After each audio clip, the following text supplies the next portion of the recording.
Hi everybody, this is the project I was showing you last night. Now I'm going over it with a, not sponsored, metallic gunmetal gray. I want to darken this, so see this? I put some paint on the edge. You get it on your brush because you need to get in between the letters, but you don't want to mess your letters up like I did right there. I messed that up. So take your brush with a little bit of paint, don't go a lot, so this is like writing with a quill almost. Or calligraphy. Just really lightly brush around the letter. And when you get to do the inside, just don't put any pressure on the brush. Don't put any pressure on the brush because that'll add more paint. So what you want to do is just let the weight of the brush put the paint on. See what I'm saying? Just drag it over. It's like putting an egg wash on a piece of pastry. Drag it over a little bit. That way you're getting the paint on, but you're not making a big mess. You're not getting rid of what you already sunk into the letters and stuff. If you mess up like I did, try to get the paint off from around it. And see how I'm covering the sides? Don't just cover the top of your work. Cover it all the way around. Like when you're working on a canvas, it's the same principle, but you can go in with the black like I showed you last night and fix that. So just drag it down. See how it's just putting a little bit of paint on there? Now you don't have to add paint to the side of your work. I just used, what happened was I had too much paint on the brush and didn't realize it. When you have vision problems and you're trying to do this kind of thing, go really slow, even if you don't have vision problems.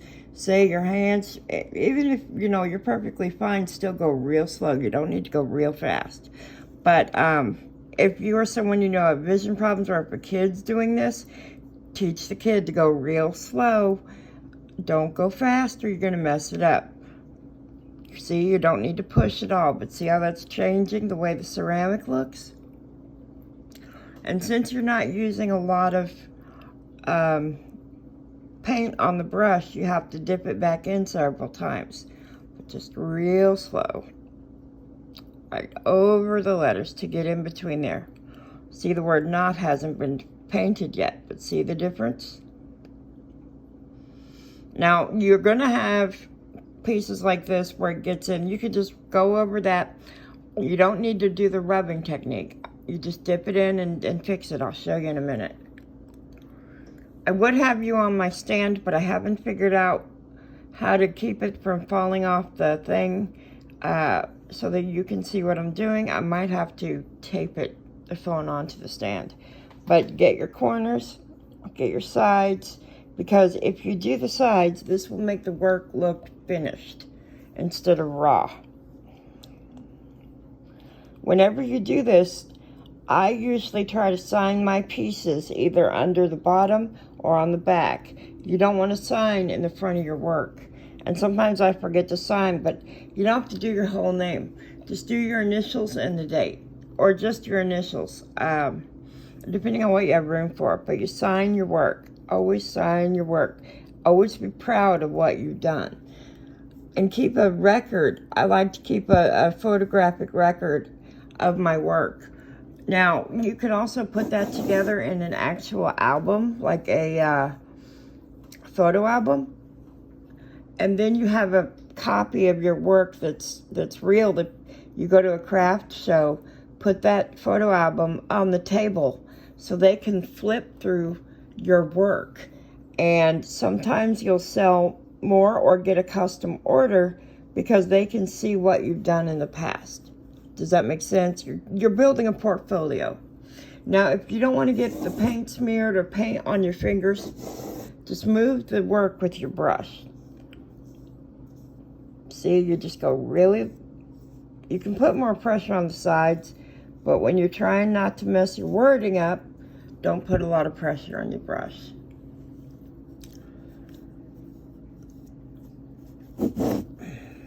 Now I'll do the back as well, just like I'm doing here. See how I'm just pushing it around with the brush? I don't know if I had the camera where you could see that or not. Oops. And if you miss a spot, that's okay. Just go back over it. And sometimes you'll need more than one coat, even on the sides. But see how I'm just using the brush to move the work? And now just without putting extra paint on your brush, go over the work slightly. This is going to smooth out any globs of paint that are built up in a certain area and make the thing look a lot better. Now what I'm going to do, wash your brush. Always keep your brushes clean, because if the paint builds up in the brush, which it will build up in the tip of the brush that's connected to the handle, right there. That's why I put dish liquid in my water, which, as you can see, I need to clean my glass. But I use this taller cup that I can stand my brushes up and let a brush soak if it's having difficulties. Sorry, my computer's bugging me. Turn off my monitor. See, when I use the computer, that's my monitor. It's a TV, 36 inches, connected to the laptop, because I can't see very well. All right, now we need to fix these letters.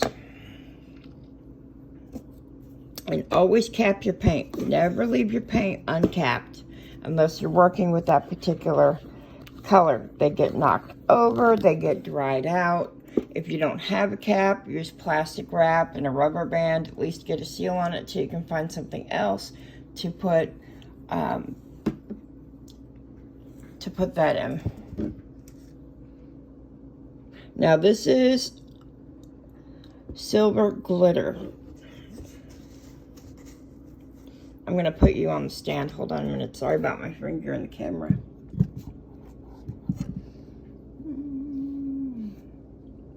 There's the boy I was working on. When I worked on him to get the basket weave, I used the same technique. I just drag the brush down and to get the first couple coats on, and then you can go back with a smaller brush and fill in the holes. All right, it works the same way. I had to put you on the stand for a minute because I need to open the cap.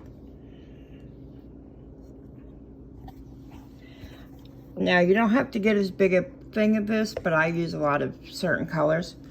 Now I'm not going to bury this in glitter.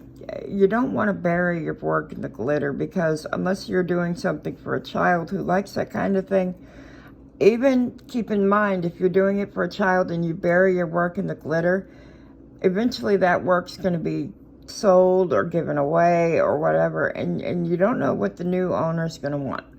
So don't bury your work in glitter, but glitter can make a great accent. So use the same technique, but I'm putting a little more pressure on the brush, just a little bit, because I don't mind if the silver glitter gets in the crevices for the black or the others. Just, it'll be a light color. See how it got in that flower a little bit?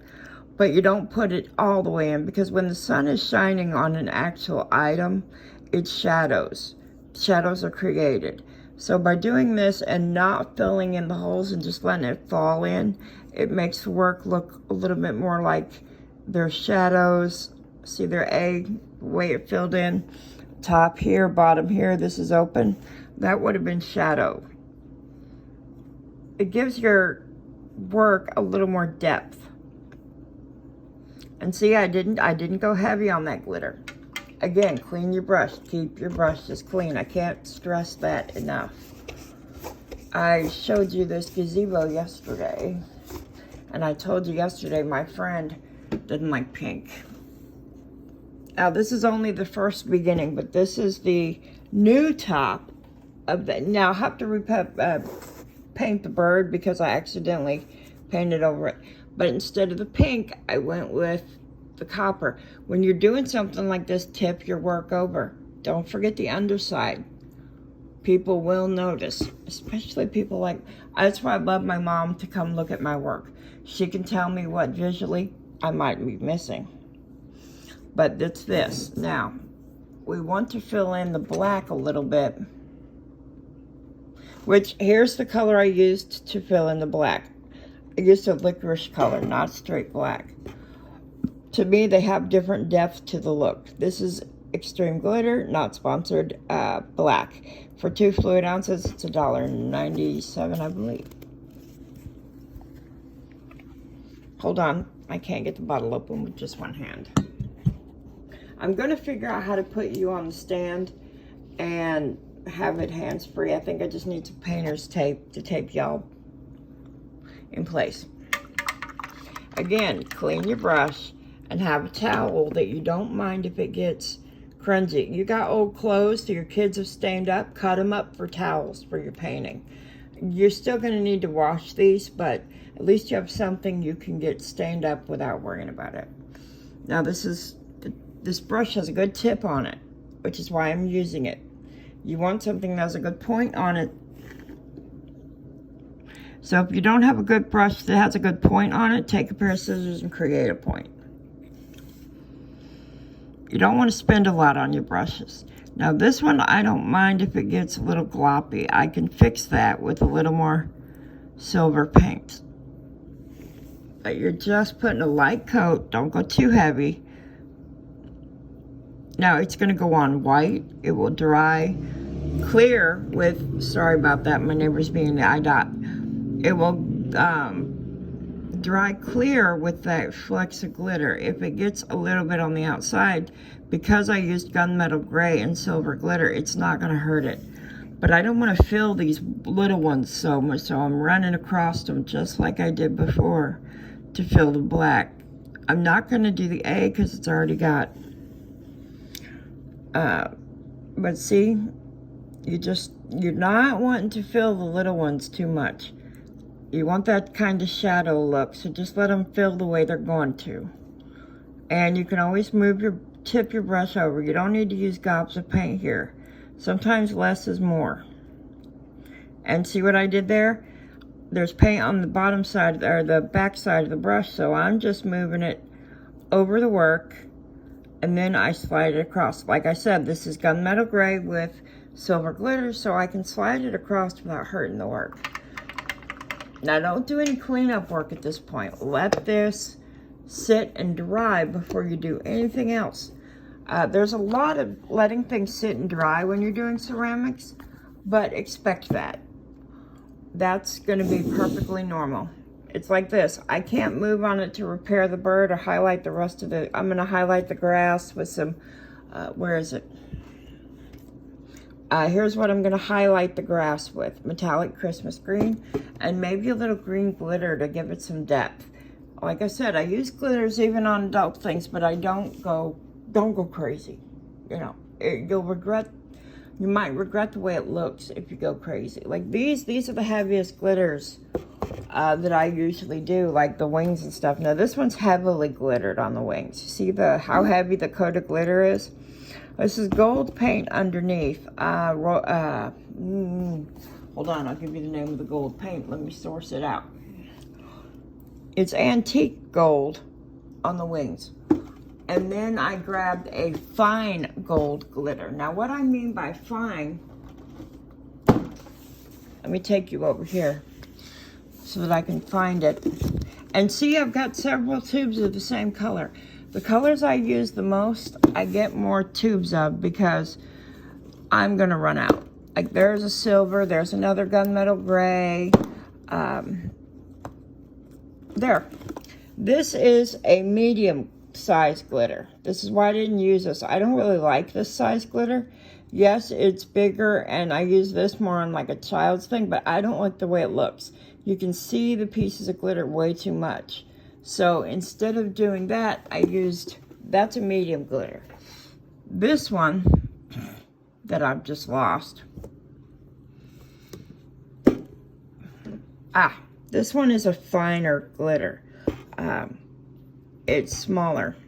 I don't know if you can see on the top, but see how the particles are a lot smaller? So you do have gradients on your glitter of smaller or larger. And it's up to you. This is 2 or 3 coats of the gold glitter on antique gold paint. This is what you're gonna result with. Let me see if I can show it to you in the light. But I really wanted to go heavy on this little guy's wings, and that's the result. And I went heavy on the red and the blue is on their wings as a whole. I like the way it looks on the wings. That's red glitter, of course, on a metallic red. But I went a little heavy on the glitter with the wings because I wanted them to shine. I like the way that looks on the wings. You may not. You saw that one. Blue glitter, of course, on a metallic blue. And like I said, if you really wanted to detail these wings out, you could grab a toothpick or a single hair brush and really go to town detailing those wings. That would look amazing. But sometimes my hands shake, so I don't do that very often. But I just wanted to show you in the light. See how that looks? So that's today's painting class. Have fun, everybody.